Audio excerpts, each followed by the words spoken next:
Have you ever looked across the dinner table at friends discussing their husband's retirement plans or showing pictures of grandchildren and felt a quiet gratitude for your own solitary life? After decades of putting everyone else first, has solitude become not your burden, but your most treasured freedom? For many women over 60, living alone isn't something to be pitted or fixed. It's a conscious, deliberate choice that contradicts everything our generation was taught about a woman's purpose and fulfillment. The truth about women who choose to live without partners in their golden years isn't about loneliness or lack of options. It's about a profound self-discovery that few have the courage to pursue. In today's video, I'll share the inspiring stories of women who have embraced their solitude and found unexpected power, peace, and purpose. You'll discover how these remarkable women have transformed cultural expectations, redefined what it means to age gracefully, and created lives of extraordinary richness on their own terms. Their journeys reveal psychological insights that may help you understand your own relationship with solitude, whether you're happily independent or questioning your current life arrangement. Carl Jung, who studied the psychology of our later years, recognized that this time of life offers a precious opportunity for what he called individuation, becoming fully ourselves after decades of shaping our identities around others' needs. Let's begin with Marion Harper, whose decision to remain single after divorce at 65 sparked both concern and criticism from her well-meaning family. "When I decided to remain single after my divorce," Marion explains, smoothing her silver hair as she sits in her sunlit apartment overlooking Lake Michigan, "my children thought it was just a phase. 15 years later, they're still waiting for me to come to my senses and find a nice gentleman companion. What they don't understand is that I've never been more sensible in my life." Marion represents a growing phenomenon that psychotherapist Dr. Elizabeth Foster has documented in her 4 decades of practice.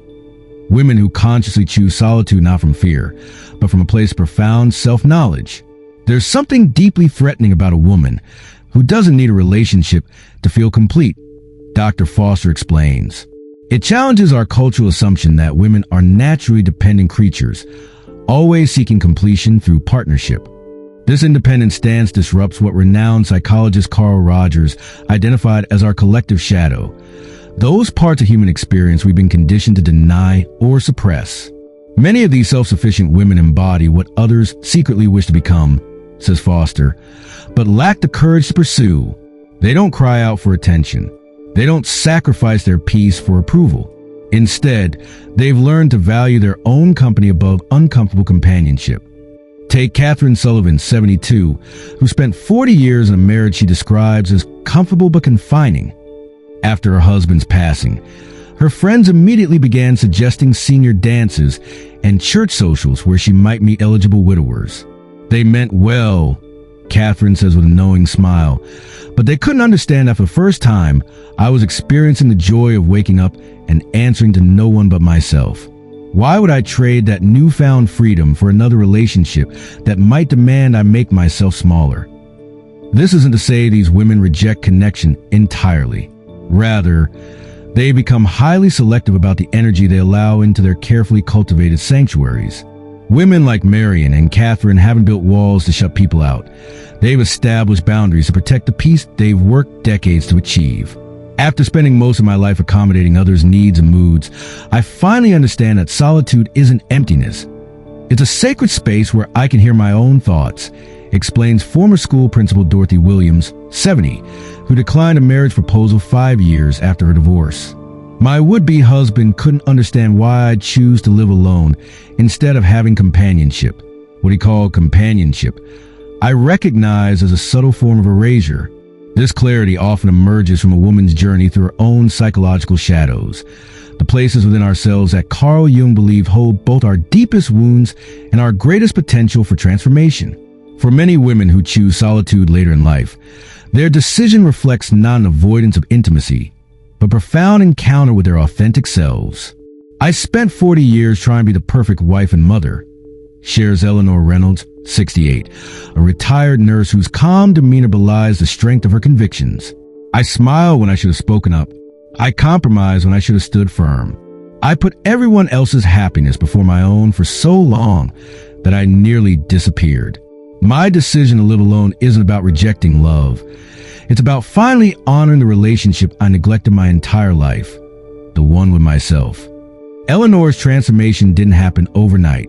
Like many women of her generation, she had been socialized to believe her worth was measured by her roles as wife, mother, and caretaker.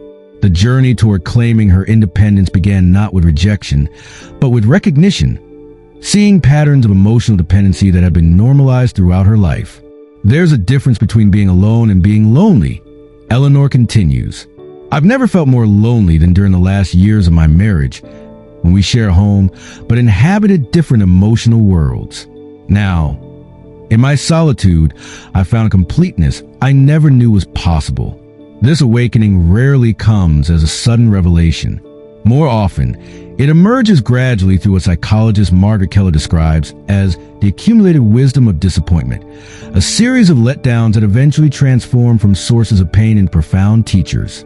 I spent my 50s desperately trying to replace what I'd lost when my husband left, admits Judith Peterson, now 79 and living contentedly alone for nearly 2 decades.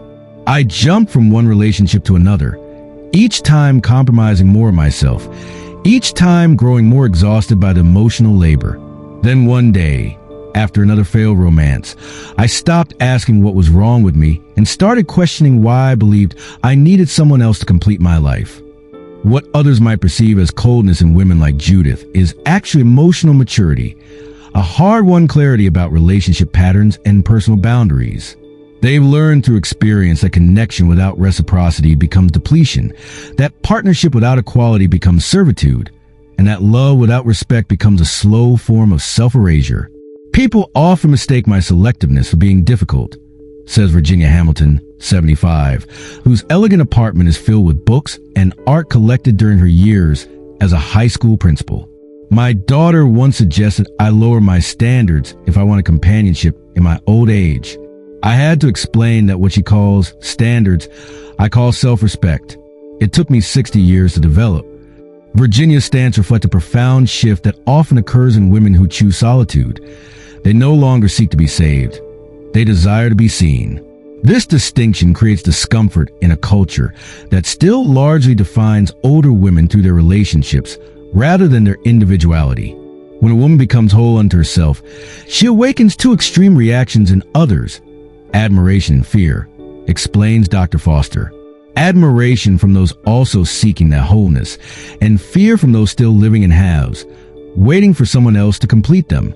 This fear often manifests as concern, criticism, or attempt to pathologize a woman's choice for independence. Well-meaning friends and family members suggest therapy, worry about depression, or attribute a woman's solitary lifestyle to unhealed trauma rather than conscious choice. Helen Roberts, 81, laughs as she recalls her son's reaction to her decision to sell the family home and move into a 1-bedroom apartment after her husband's death. He was convinced I was having some kind of breakdown. He couldn't understand that maintaining that large house had become a burden, not a comfort. He saw my downsizing as giving up. I saw it as liberation. This disconnect highlights the difference between isolation and self-preservation, a distinction society often fails to recognize, especially in women of advancing age.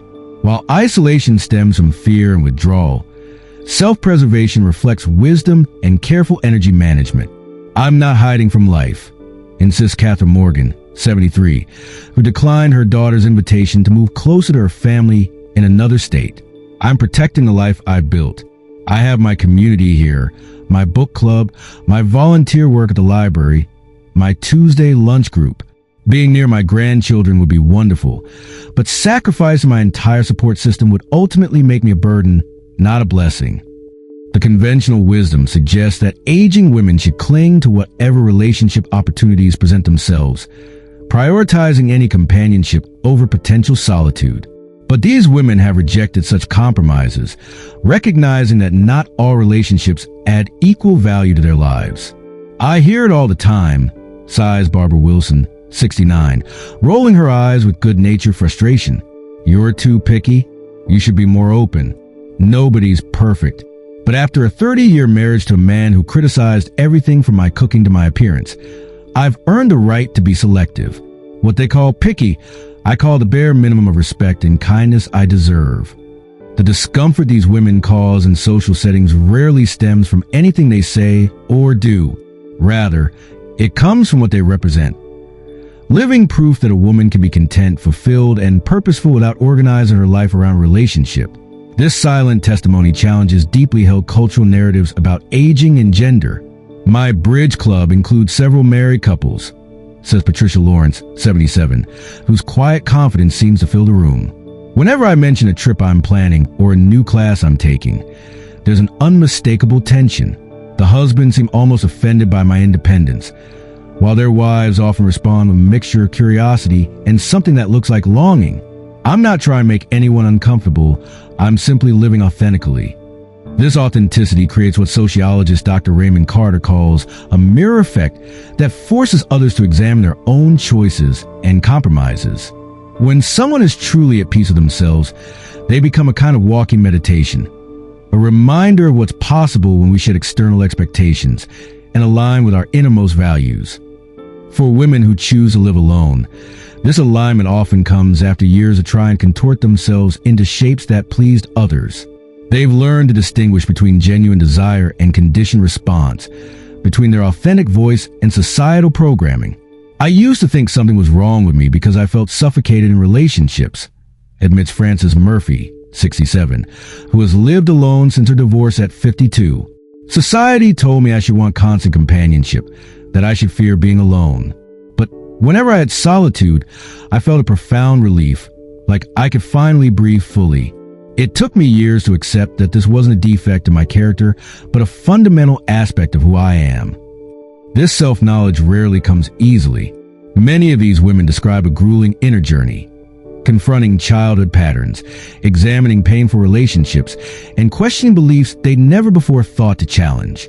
I spent 2 years in therapy after my husband died, shares Eleanor Bennett, 71, whose warm laugh belies the depth of her self-reflection. Not because I couldn't cope with grief, but because I was disturbed by how quickly I adapted to being alone. I needed to understand why solitude felt more natural than partnership had ever been. What I discovered was that I'd spent decades performing a version of myself that wasn't authentic. The agreeable wife, the accommodating friend, the mother who never had needs of her own. This awakening often leads to a personal covenant, a promise never again to betray oneself for the comfort of others. It's not a rigid stance born of bitterness, but a clear-eyed commitment to authenticity that emerges from hard-won wisdom. After my last relationship ended, I made a pact with myself, says Martha Collins, 73, her voice steady with conviction. I would no longer accept crumbs of affection and call a feast.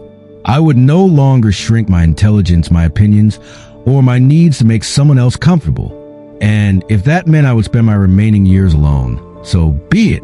What I discovered was that this boundary didn't lead to isolation. It led to deeper, more authentic connections with the people who could honor the real me. This transformation isn't a straight line. The women speak candidly about moments of doubt, nights of poignant solitude, and occasional pangs of cultural conditioning that whisper they should be seeking partnership. But these momentary uncertainties are counterbalanced by the profound peace they've found in living authentically. Do I sometimes miss physical affection? Of course, admits Caroline Foster, 69, with refreshing candor. Do I occasionally wish for someone to share a beautiful sunset or discuss a book I've just finished? Certainly. But those natural human desires don't outweigh the profound freedom I've found. The love I seek now isn't the kind that diminishes me. It's the kind that recognizes and celebrates all of who I am. And until that arrives, if it ever does, I'm quite complete on my own.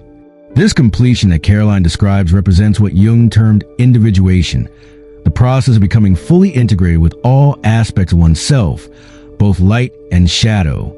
For women who have spent decades fragmenting themselves to fit into prescribed roles, the journey toward wholeness often requires solitude. I realized I didn't want another person to complete me, says Margaret Wilson, 76, whose apartment walls are lined with photographs from her extensive travels. I wanted to discover my own completeness first. After 2 marriages where I constantly adapted myself to my husband's needs and preferences, I needed to learn who Margaret really was, without interference or influence. This self-discovery isn't selfish. It's essential, particularly for women who have defined themselves primarily through relationships with others. The quiet space of solitude allows for reflection, impossible to achieve amid the daily compromises of partnership. Living alone has allowed me to hear my own voice clearly for the first time, explains Evelyn Parker, 70, who declined a marriage proposal 3 years ago. In the silence of my own home, I've reconnected with passions I abandoned decades ago. My love of classical music, my interest in astronomy, my enjoyment of spontaneous road trips. The man who proposed was kind and decent, but he had no interest in these things. Accepting his proposal would have meant once again relegating my authentic self to the background. This refusal to diminish oneself represents a profound shift from earlier life stages. While younger women often unconsciously shape themselves to attract and maintain relationships, these older women have recognized their own worth beyond their relational value. In my 30s, I believe compromise was a cornerstone of relationships, and that usually meant I was the one compromising, shares Barbara Johnson, 74, whose short silver hair frames an expressive face that radiates contentment. I moderated my opinions, downplayed my achievements, and carefully managed my husband's emotions. It was exhausting, but I thought that's what love required. Now I understand that real love, whether with friends, family, or potential partners, should never demand self-erasure. This clarity often emerges from having experienced both healthy and unhealthy relationships over many decades. These women aren't relationship novices. They're veterans who have developed sophisticated emotional discernment. Helen Davis, 80, puts it succinctly, "At my age, I can spot emotional unavailability from across a room. I can recognize patterns of control beneath charming exteriors. And I have absolutely no interest in becoming someone's late life caretaker, emotional support system, or renovation project." This discernment extends beyond romantic relationships to all social connections. Many of these women have cultivated friend circles that provide meaningful companionship without the compromises partnership might demand. My Saturday morning coffee group gives me everything I need: interesting conversation, shared experiences, people who check on me when I'm under the weather, says Virginia Thompson, 79.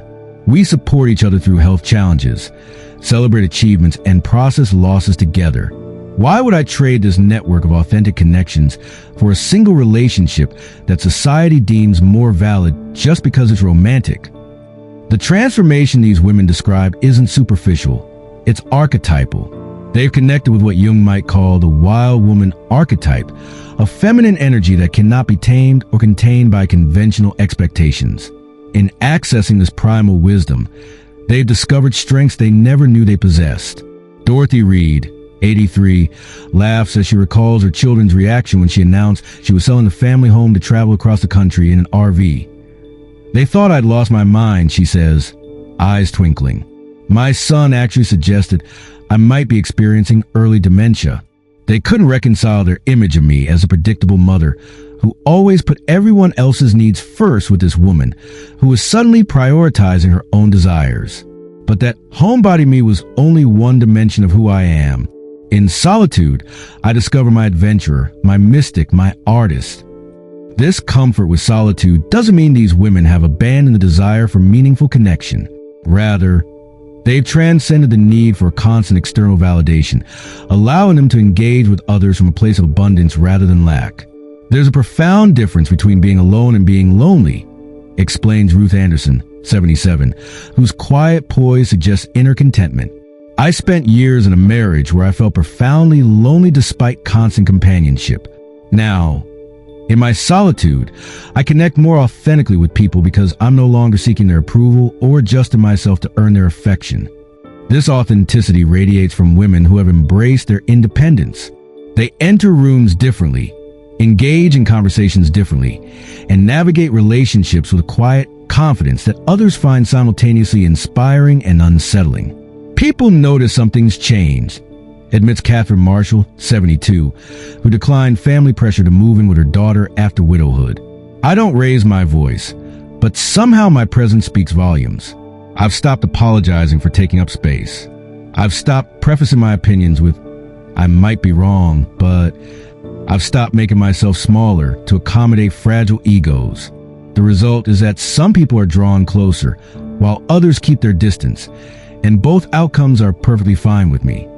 This transformation reflects Jung's concept of integration, not eliminating opposing forces within ourselves, but bringing them into harmony.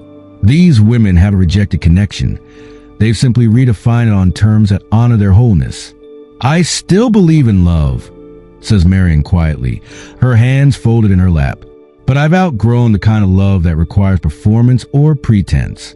The love I'm open to now would need to embrace all of me, my independence, my opinions, my need for solitude, my occasional moodiness. I'm too old to edit myself anymore, too wise to accept conditional affection. This stance challenges deeply ingrained social contracts that have traditionally defined a woman's value through her relationships, particularly in older age. By breaking these unspoken agreements, these women create ripples that extend far beyond their personal choices. My granddaughter watches me very closely, shares Elizabeth Cooper, 76, with evident pride. She's 22 and already questioning the relationship patterns she sees among her peers.